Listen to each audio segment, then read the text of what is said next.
उन्हाळा आला आणि आंब्याची आठवण आली नाही असं तर होणं शक्यच नाहीये. आंबा फळांचा राजा.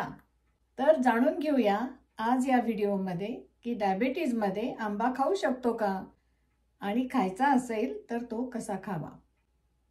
मी डॉक्टर जयश्री परत एकदा अमेरिकेतून तुमच्याशी संवाद साधते आहे. आंब्याला फळांचा राजा म्हणलेला आहे त्याची कित्येक कारणं आहेत. आंब्याचा सुवास, त्याची सुमधुर चव, आहाहा, म्हणजे अगदी स्वर्गीय आनंद आहे असंच म्हणा ना. आंब्यामध्ये इतर फ्रूट सारखंच विटॅमिन्स आणि मिनरल्स हे भरपूर असतात. त्याचबरोबर आंब्यामध्ये फायबर सुद्धा भरपूर आहे. त्याच्या रेषेदार आंबा जो असतो ना किंवा त्याचा गर जो असतो त्याच्यामध्ये फायबरचं प्रमाण भरपूर आहे. यामध्ये कोणते विटॅमिन्स असतात तर विटॅमिन ए आहे, विटॅमिन बी आहे, विटॅमिन सी आहे. आणि आंब्यामधलं विटॅमिन ए जे आहे ते डोळ्यांसाठी, स्किनसाठी आणि म्युकस मेम्ब्रेन म्हणजे आपल्या पोटातल्या लायनिंगसाठी अतिशय फायद्याचं ठरतं.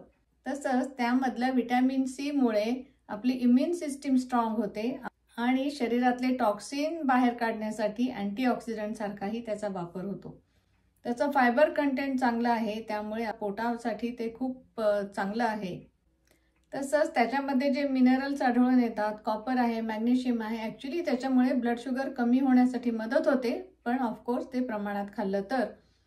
त्यात असणाऱ्या कॅल्शियममुळे हाडं बळकट होतात आणि त्याच्यामध्ये जे पोटॅशियम आहे त्याच्यामुळे ब्लड प्रेशर सुद्धा कमी होण्यासाठी मदत होते.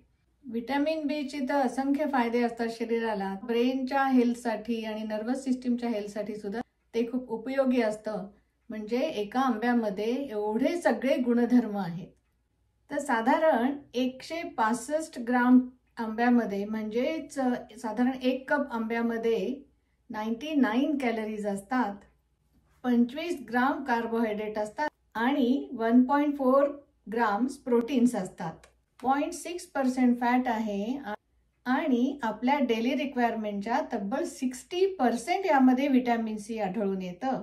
यामध्ये 2.6 ग्राम्स फायबर्स आहेत आणि आपल्या कॉपरच्या डेली रिक्वायरमेंट्समध्ये तब्बल 20% कॉपर यामध्ये आढळून येतं आणि 22 ग्राम यामध्ये शुगर आढळून येते. परंतु आंब्यापासून मिळणाऱ्या 90% कॅलरीज या त्यामध्ये असलेल्या शुगर कंटेंटमुळे येतात. त्यामुळे आंबा खाल्ल्यानंतर ब्लड शुगर एकदम वाढण्याचा धोका संभवतो. ह्याच कारणामुळे डायबिटीज असणाऱ्यांनी आंबा खाताना अतिशय सावधगिरी बाळगणं आवश्यक आहे. आता आपण बघूया आंब्याचा ग्लायसेमिक इंडेक्स किती असतो. ग्लायसेमिक इंडेक्स म्हणजे काय तर तो 1 पासून 100 पर्यंत मोजला जातो. ग्लायसेमिक इंडेक्स मध्ये लो, मीडियम आणि हाय असं डिव्हिजन केलेलं असतं. तर आनंदाची गोष्ट म्हणजे आंब्याचा ग्लायसेमिक इंडेक्स 51 आहे आणि 55च्या खाली जेवढे ग्लायसेमिक इंडेक्स असतात ते लो ग्लायसेमिक इंडेक्स मध्ये मोडतात. त्यामुळे आंब्याचा ग्लायसेमिक इंडेक्स हा लो ग्लायसेमिक इंडेक्स मध्ये मोडतो. तुम्हाला आश्चर्य वाटेल, बटाटा आणि भाताचा ग्लायसेमिक इंडेक्स आंब्याच्या ग्लायसेमिक इंडेक्स पेक्षा कितीतरी पटीने जास्त आहे. परंतु ग्लायसेमिक इंडेक्स हा एकच पॉइंट नाहीये की ब्लड शुगर तुमची किती वाढेल हे कळण्यासाठी.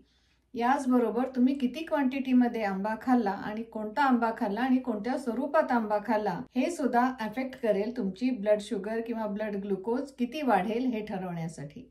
तर फ्रेंड्स, आज मी तुम्हाला डायबिटीजच्या रुग्णांनी आंबा कसा खावा म्हणजे थोडक्यात आंबा डायबिटीज फ्रेंडली कसा बनवायचा याच्या मी तुम्हाला आता सोप्या टिप्स देणार आहे. Number 1, portion control. म्हणजे तुम्ही आंबा एकाच वेळेस खूप जास्त खाऊ नका. डायबिटीज असणाऱ्या व्यक्तींनी अर्धा कप जर आंबा रोज खाल्ला म्हणजे साधारण 80 ते 100 ग्राम जर आंबा रोज खाल्ला तर त्यामुळे एकदम ब्लड शुगर स्पाइक होणार नाही. आणि तोच आंबा तुम्ही जर 2 मीलमध्ये डिव्हाइड केला म्हणजे सकाळी एकदा आणि संध्याकाळी एकदा तर ते जास्त चांगलं. नंबर 2, तुमचा प्रोटीन इंटेक वाढवा. म्हणजेच आंब्याबरोबर तुम्ही जर नॉनव्हेज खात असाल तर एखादं बॉइल्ड एग किंवा नॉनव्हेज जर खात नसाल तर ड्रायफ्रूट म्हणजे नट्स किंवा एखादा चीजचा पीस जर तुम्ही खाल्ला. आंब्यामध्ये फायबर्स तर असतात पण त्याच्यामधला प्रोटीन कंटेंट एवढा हाय नाहीये. त्यामुळे हे जर तुम्ही प्रोटीन्स ऍड केले त्याच्याबरोबर तर तुमची ब्लड शुगर एकदम स्पाइक होणार नाही. जेव्हा तुम्ही आंबा खाता तेव्हा तुमचं इतर कार्बोहायड्रेट कंटेंट जे आहे जेवणातलं ते कमी करायला हवं. म्हणजे फॉर एक्झाम्पल भात जर तुम्ही खात असाल 1 वाटी जर खात असाल तर अर्धा वाटी भात खा, किंवा जर पोळी खात असाल 1 पोळी खात असाल तर त्याच्यातली अर्धी पोळी कमी करा. तुम्हाला आंब्यामधनं जे कार्बोहायड्रेट जातील ते बॅलन्स होतील तुम्ही इकडचे कार्बोहायड्रेट जर कमी केले तर. आंबा सकाळच्या ब्रेकफास्टच्या वेळेस किंवा लंचच्या वेळेस जर तो घेतला तर तुमच्या उरलेल्या दिवसामध्ये याच्यामधनं मिळणाऱ्या कॅलरीज बर्न होऊ शकतात.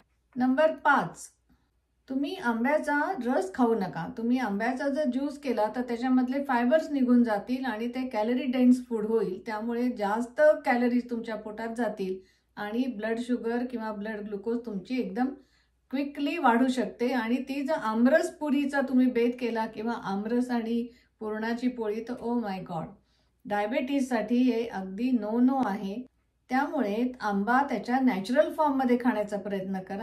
टिप नंबर 6, अनराईप म्हणजे कैरी खाणं जास्त प्रेफर करा पिकलेल्या आंब्यापेक्षा. कैरीपासून सुद्धा खूप डेलिशियस खूप चवदार पदार्थ बनतात, ते तुम्ही तुमच्या आहारामध्ये इन्कॉर्पोरेट करा.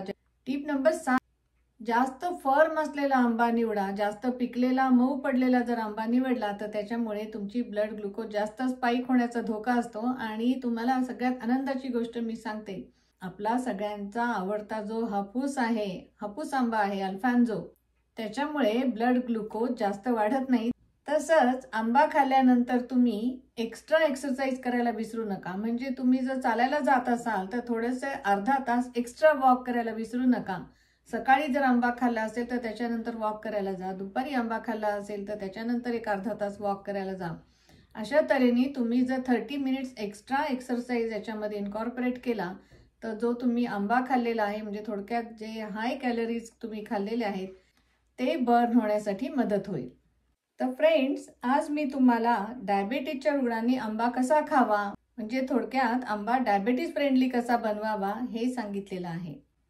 परंतु प्रत्येकाची बॉडी याला वेगळ्या वेगळ्या तऱ्हेने रिस्पॉन्ड करू शकते. त्यामुळे मी तुम्हाला सजेस्ट करीन की आंबा खाण्याच्या पूर्वी आणि आंबा खाण्याच्या नंतर 1.5 ते 2 तासांनी तुमची ब्लड शुगर नक्की चेक करा आणि त्याच्यानंतर ठरवा तुम्हाला आंबा सूट करतो की नाही. त्याचबरोबर तुमच्या डॉक्टरला कन्सल्ट करायला विसरू नका. आशा करते तुम्हाला माझा आजचाही व्हिडिओ आवडला असेल. माझे व्हिडिओ जर तुम्हाला आवडत असतील तर माझ्या चॅनलला प्लीज सबस्क्राईब करा, लाईक करा आणि शेअर करायला विसरू नका. तर भेटूया अशाच एका पुढच्या माहितीपूर्ण व्हिडिओमध्ये. तोपर्यंत आपली स्वतःची आणि आपल्या कुटुंबियांची छान काळजी घ्या. स्वस्थ राहा, मस्त राहा. Bye bye.